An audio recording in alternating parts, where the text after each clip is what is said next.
Awuzubillahi minash shaitani rajim bismillahir rahmanir rahim. Ẹ káàsán, ẹ káalẹ́, ṣàlàáfíà lẹ́wà ẹ̀yin tèmi. Thank you. Lórí ọ̀rọ̀ tó ń lọ yìí mo fẹ́ ká yá ọgbọ́n 1 or 2 minutes fẹ́ pẹ́ sharp. Tí bá ti sọ ọkàn mi ò kúrò ń bẹ̀ because látijọ́ Monday àgbádùn lórí ọ̀rọ̀ Yul Edochie. Ṣé nǹkan tó ṣe ó dáa àbí kò dáa ẹ̀yin tèmi? Ṣé nǹkan tí Yul Edochie ṣe fún ìyàwó rẹ̀ ṣó dáa àti polygamous o àti polygamous o ṣó dáa ìwọ ọkùnrin tó fi pé wà polygamous in nature? Ṣé nǹkan tí Yul ṣe fún ìyàwó rẹ̀ yẹn is it okay? Lóòótọ́ àmọ́ kan tó ṣẹlẹ̀ láàrin wọn bóyá ọ̀rọ̀ ti wà ńlẹ̀ẹ́lẹ̀ bóyá bet ẹ̀yin náà mọ̀ pé kò pẹ́ Yul ó jáde síta ó celebrate ìyàwó ẹ̀ ó ní ìyàwó aláàánú ni ìyàwó tó dáa ni ìyàwó tó bá ń jìyà ni kí ló wá dé tó fi eléyìí san lẹ́san rẹ̀? Eléyìí ò dáa gbogbo ọkùnrin tó bá ń ṣerú ẹ̀ má ṣe bẹ́ẹ̀ nítorí ọ̀nà àti tẹ̀síwájú. Tí ẹ bá sọ pé kí lóbìnrin ó ṣe obìnrin máa ṣe 10. Ẹ̀yin mọ̀ pé obìnrin lọ́lọ́run gbélé ayé lọ́wọ́ ló gbélé ayé lé lọ́wọ́. Àwọn èèyàn tó níyàwó 2, 3, 4 ó yẹ kẹ́ ẹ béèrè lọ́wọ́ wọn pé báwo wọ́n ṣe ń ṣe é tílé wọn fi dùn tó fi lárinrin. Ẹ rí i pé ibi tí àwọn ọkùnrin míì ibi tí wọ́n wà responsible dé tí wọ́n bá ti gbérú ọ̀rọ̀ yìí jáde ìyàwó wọn gan ló mọ́ fún wọn ní easy ní pé go ahead my dear. Àwọn ọkùnrin yẹn dẹ̀ ni wọ́n mọ bí wọ́n ṣe ń tolé everything ṣe ń ṣe jọ̀lọ̀ tí ò ní ẹnì kankan lára nínú àwọn obìnrin wọ̀nyẹn bí Ọlọ́run ṣe sọ bẹ́ẹ̀ làwọn ọkùnrin kan ṣe ń ṣe. Bẹ́ẹ̀ ẹ̀yin ọkùnrin ìgbàlódé tẹ̀ mọ̀ye ẹ̀yin lẹ̀ ń ṣe bí Yul ṣe ṣe. Ẹ fi ipò obìnrin ò níyàn kankan. Ìwọ ọkùnrin tó bá ṣerú ẹ̀ I'm telling àti tẹ̀síwájú ó dọwọ́ Ọlọ́run. Ó tún wá sọ pé ó fẹ́ ṣe presidential candidate. Ó ti wá fẹ́ ba àárín ìyàwó rẹ̀ jẹ́ ìyàwó rẹ̀ tó yẹ kó help ẹ pẹ̀lú àdúrà. Obìnrin tó ti wà ń bẹ̀ fún 17 years ó wá sọ obìnrin yẹn nù fún obìnrin kan tẹ̀ ẹsẹ̀ mọ̀. Bẹ́ẹ̀ ẹ̀yin tèmi ẹ jẹ́ kí n rán yín létí pé wọn ò ẹsẹ̀ mọ́ra o. Obìnrin yìí tuntun yìí tí Yul fẹ́ kò jẹ́ kí ìyàwó ti lé gbádùn o. Òun lóbìnrin yẹn ti sọ wípé Ọlọ́run ó dá àti tó ti fẹ́ obìnrin yìí báyìí. Yul fẹ́ ìyàwó rẹ̀ ó dẹ̀ ń ṣe àlè pẹ̀lú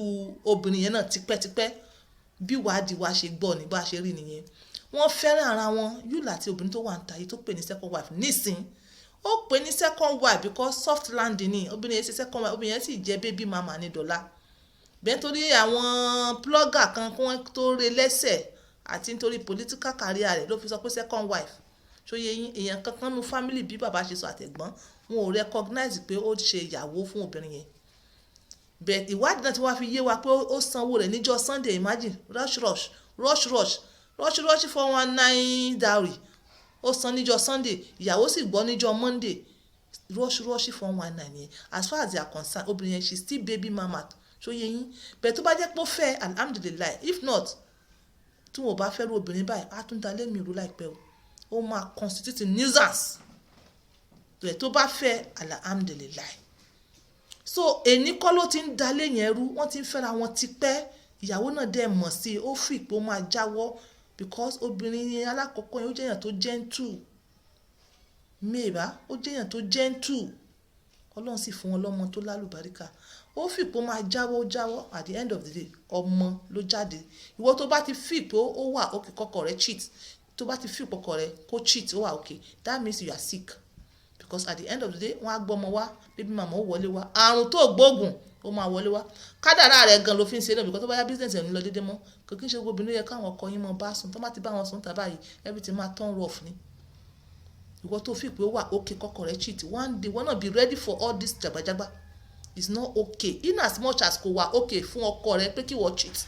it can never be okay fún ọkọ rẹ náà kó cheat fún ẹ. Ẹ̀yin Yul wọ́n ṣe bẹ́ẹ̀ ọkùnrin tó bá ṣe bẹ́ẹ̀ kò ní àṣeyọrí no matter what. Àwa àwọn obìnrin báyìí lọ́lọ́run gbáyélé lọ́wọ́ tá a bá ti ń fẹ́ràn ọkùnrin lọ gbogbo nǹkan tó bá ń ṣe wọ́n máa yọrí sí rere that is just the simple arithmetic tó wà nù ẹ̀. Mo mọ ọkùnrin kan báyìí tó jẹ́ pé wàláì tẹ́lẹ̀ politician ni gbogbo obìnrin ló máa ń jẹ́ kí ni wọ́n dùn kò yẹ kí wọ́n bá wọn sùn o wọ́n tó bá lọ pé fẹ́ ń túláàsì ó máa fọwọ́ ṣọ̀kì ẹnu ẹ̀ inú ló sì mọ dùn fún àwọn bá campaign. Bẹ́ẹ̀ ẹ̀yin èèyàn ẹ mọ́ gbàgbé kinní kan pé maybe Yul is dancing to a tune yẹn bó ti fẹ́ belong is dancing kò sí nǹkan tó lè ṣẹlẹ̀ you want to belong like Kakos this is your assignment you must do. Yes ẹ̀yin ọlọ́gbọ́n ṣé ẹ mọ̀ pé when àwa tá a wà social media yìí àwa náà ti di olójú bíi 10, 10, 4 mo fẹ́ kọ́ ọlọ́gbọ́n ayé kó bá mi tẹ́tí sí. You want to belong, you want to mingle with the big guys, you know, o ní láti ṣe assignment. Ẹ mọ́ gbàgbé pé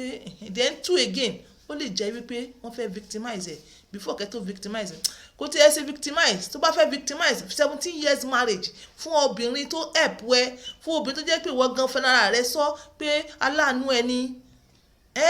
kò yẹ kó rí bẹ́ẹ̀ dẹ́ obìnrin ọmọ yẹn tó wá behave bí mancho ó tún wá sọ pé this is my first wife fẹ́mọ̀ sí bí mancho ó tún wá ní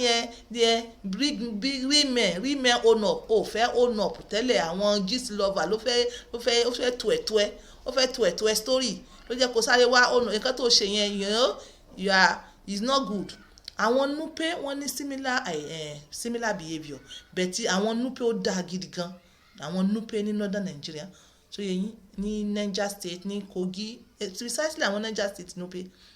bẹ̀tì tí wọ́n ìbẹ̀rù Ọlọ́run wọ́n fi ń ṣe mo fẹ́ràn wọn púpọ̀ ìbẹ̀rù Ọlọ́run wọ́n fi ń ṣe tí wọ́n bá wà kékeré tí wọ́n bá marry family ló máa fẹ́yàwó yẹn fún wọn family ló máa support everything so tó bá wá di pé ọkùnrin yẹn ti wá dàgbà tó lówó lọ́wọ́ á wá ní òun fẹ́yàwó tara ẹ̀ wọ́n mọ ọ̀rọ̀ yìí in fact ìyàwó tí wọ́n kọ́kọ́ fẹ́ lálákọ̀ọ́kọ́ òun náà mọ̀ pé ìyàwó family lòun tọkọ bá dàgbà tó bá lówó lọ́wọ́ ó máa fẹ́yàwó tara rẹ̀ so mo fi sọ wípé yúlù náà òun náà ó behave like northern nupe ìyàwó alákọ̀ọ́kọ́ fún 17 years maybe family because kò níwó lọ́wọ́ obìnrin yẹn ní like messiah ó wá ẹsẹ̀ wá fẹ́ ìyàwó figure 80 tó wù lọ́kàn kò fẹ́ kéèyàn kankan gbà mọ́ lọ́wọ́ sóyè yín wọ́n ẹ̀ṣẹ̀ wá fẹ́ ẹ mọ́ gbàgbé pé obìnrin yìí náà ìgbà tí ó rí i pé yúlù fún ìyàwó ẹ̀ lóyún ó bínú lọ fọ́kọ mi ó dẹ̀ bímọ fún ọkùnrin yẹn bẹ́ẹ̀ síbẹ̀síbẹ̀ they are still going out ni wọ́n sì ń fẹ́ra wọn nǹkan tó fi fà á tó jẹ́ pé ọkọ alákọ̀ọ́kọ́ yẹn náà tún filẹ̀ nìyẹn pé bó ṣe fẹ́ òun ó sì ń fẹ́ yúlù wọn ò jẹ́ kóbìnrin yúlù yìí wọn ò fẹ́ jó wọn ò jẹ́ kó gbádùn ló fi di pé wá dọ́dọ̀ tòní tó sọ pé God will judge kò sí nǹkan tó kan lọ́n pẹ̀lú ọ̀rọ̀ náà torí kò wà ókè kẹ́ ẹ lajú yín lẹ̀ kí ọkọ yín kó mọ fẹ́ yín kẹ́ tó wá mọ̀ kó ń fẹ́ lómi ń ta kò sí nǹkan tó kan lọ́n àmọ́ kálmà ó máa jálé wọn lórí kálmà ó máa jálé wọn lórí because you obìnrin first wife yẹn you stayed we all know and má worry o don't worry relax be happy grow your business because it's still coming back so by the time tó bá máa fi come back he will meet you in good health and happiness and thirdly because of your kids ẹ̀yin èèyàn ìwà yín ẹ̀yin ọkùnrin tẹ́ ẹ̀ ń ṣe díẹ̀díẹ̀ fáwọn obìnrin tóbìnrin bá ṣe díẹ̀ fún yín ilé ayé yìí ó gbóná eléyìí ó dàrú ẹ̀yin lẹ́ ń dàrú fáwọn obìnrin yìí ẹ ṣàánú àwọn obìnrin má jẹ́ kó rí bẹ́ẹ̀ when it's okay for your husband to cheat you should be ready for a lot of problems. This is on point by 2 using my words for others before I go ìyàwó yul first wife don't say mistake say you want to leave your husband to follow those men they will only come to test after they say she's beautiful after 4 kids they will test and run away